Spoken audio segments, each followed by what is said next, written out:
Berada di salah satu sudut kota Bekasi, kawasan ini menjadi titik yang sibuk dengan tingginya mobilitas kendaraan pengangkut sampah. Tempat pengolahan sampah terpadu Bantar Gebang setiap harinya menjadi tujuan akhir dari 1.200 truk sampah yang hilir mudik menuju tempat ini. Sampah yang ditampung oleh tempat ini pun juga tidak main-main. Tahun 2021 tercatat total sampah harian yang ditampung TPST Bantar Gebang mencapai 7.700 ton.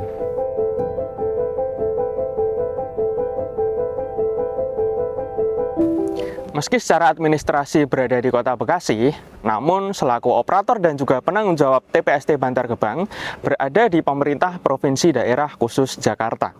Sejak beroperasi pada tahun 1989, tempat ini menjadi penampungan sampah yang dihasilkan dari seluruh wilayah Provinsi Daerah Khusus Jakarta. Kondisi darurat sampah Jakarta di tengah situasi pandemi tahun 2021 mampu mencapai 7.700 ton dalam sehari. Total sampah tersebut dihasilkan tidak kurang dari 60% berasal dari pemukiman, 29% berasal dari aktivitas bisnis, dan 11% berasal dari fasilitas umum.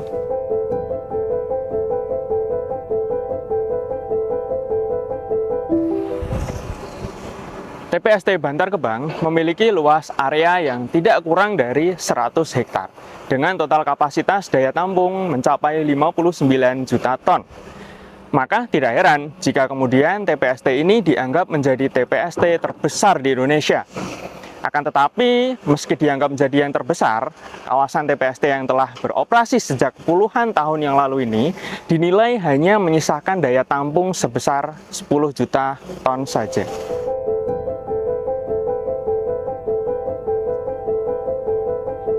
Meningkatnya populasi penduduk dan berbagai aktivitas industri adalah faktor semakin menurunnya daya tampung kawasan ini. Meningginya gunung sampah yang diperkirakan mencapai 50 meter ini menjadi cerminan terhadap beban dan tantangan lingkungan yang harus dihadapi.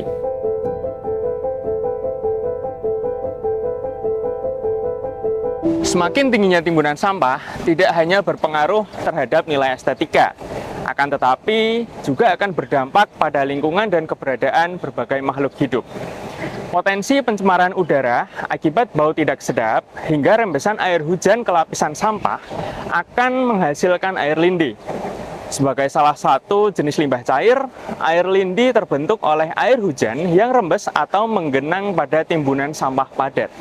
Air lindi adalah hasil dari dekomposisi sampah yang terakumulasi dengan zat kimia beracun, bakteri, patogen, senyawa organik, dan senyawa anorganik.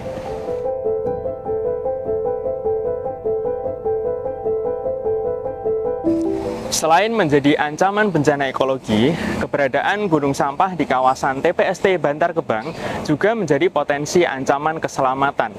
Terus meningginya volume dan tinggi gunung sampah menjadi ancaman keselamatan bagi tidak kurang dari 7.000 pemulung yang berada di TPST tersebut. Adanya potensi pergerakan tanah yang dapat memicu terjadinya longsor harus diantisipasi dengan baik melalui kajian lingkungan dan pendekatan menggunakan teknologi yang tepat untuk meningkatkan keselamatan.